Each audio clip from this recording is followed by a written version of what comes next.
Today, the chairman of the House Intelligence Committee announced that the first public hearing on the investigation into Russian interference in the election would begin on March 20th. At the same time, Democrats in the Senate are calling for a special counsel to investigate. We've heard recently from Democrats on the Senate Intelligence Committee. Tonight, we turn to a Republican. He is Senator James Lankford of Oklahoma. Senator Lankford, thank you very much for being with us. So the House committee has announced when its hearings begin. What about the Senate? Is the House going to go first? Well, the House was doing an open meeting there. We've actually done hearings for several months now behind closed doors, as most of the intelligence hearings are held. These are dealing with highly classified documents, procedures, people that remain classified and should remain classified. So a lot of the work will be held behind closed doors, quite frankly, and then we'll actually bring things out when it's appropriate and when we actually have some things to be able to contribute to the national conversation. Are you subpoenaing witnesses?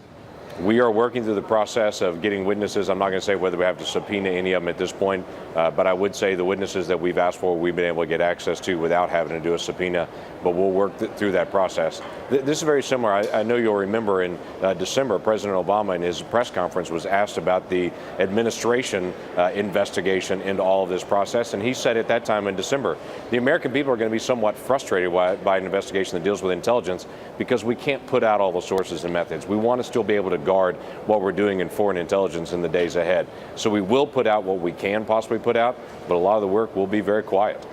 Do you think it is a good idea to look at President Trump's tax records in order to get an understanding of his possible business connections with Russia? So that's been an accusation that is set out there, but it's had no validity. I've yet to have anyone that's been able to point to anything because the description there is that he had some sort of secret business dealings with Russia. No one has stepped forward to be able to actually make that accusation.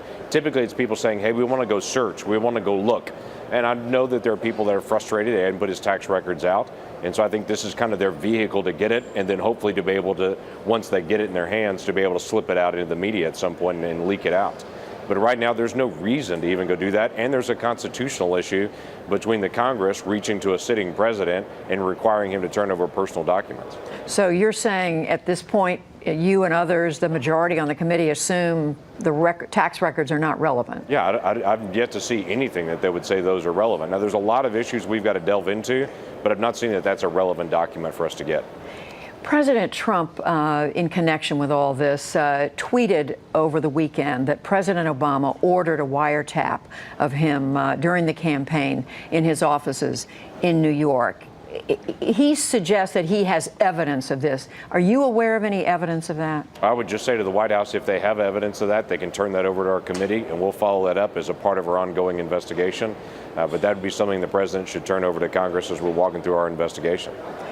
Do you take the president at his word, then, that there is indeed evidence? Because I'm asking because the president has in turn called on Congress to investigate this. Well, it would help, obviously, if the White House turned those documents over, and so we can include that into our investigation.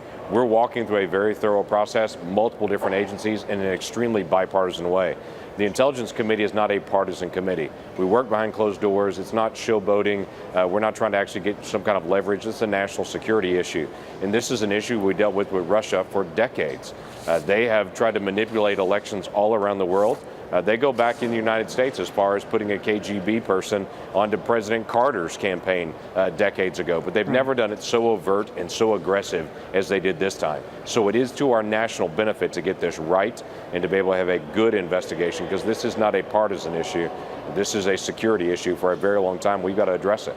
So have you asked the White House to turn such evidence over to the committee? Yeah, I would say what you and I had just talked about before. I've said plenty of places publicly. I won't say what we've done privately. How about that? Do you think it was appropriate for President Trump to say this without providing that evidence? I think it's difficult to say that because the natural question from every one of the American people is really, when did that happen? How did that happen? And I think it's something the president's going to have to address in the days ahead. But I'll allow the White House to be able to respond to that. Senator, there's a new story today you're aware of. Wikileaks releasing thousands of pages of these documents, which we're only beginning really to see what's in that material, looking at what the CIA's methods are for hacking, allegedly hacking into everything from iPhones to cars, televisions. What do you know about that? And And how serious a security breach could this be? So let me give you a series of things on this. WikiLeaks is not saying where they got it. They're just saying that they have this information and that it was out there. I would remind people there's a tremendous amount of fake news out there, and I'm not making an accusation here, but there's quite a bit out there that people create, be able to release out and to say this looks genuine and so we'll put this out. Quite a few of these documents like this, we get a chance to look at later and find out they're really not genuine after all.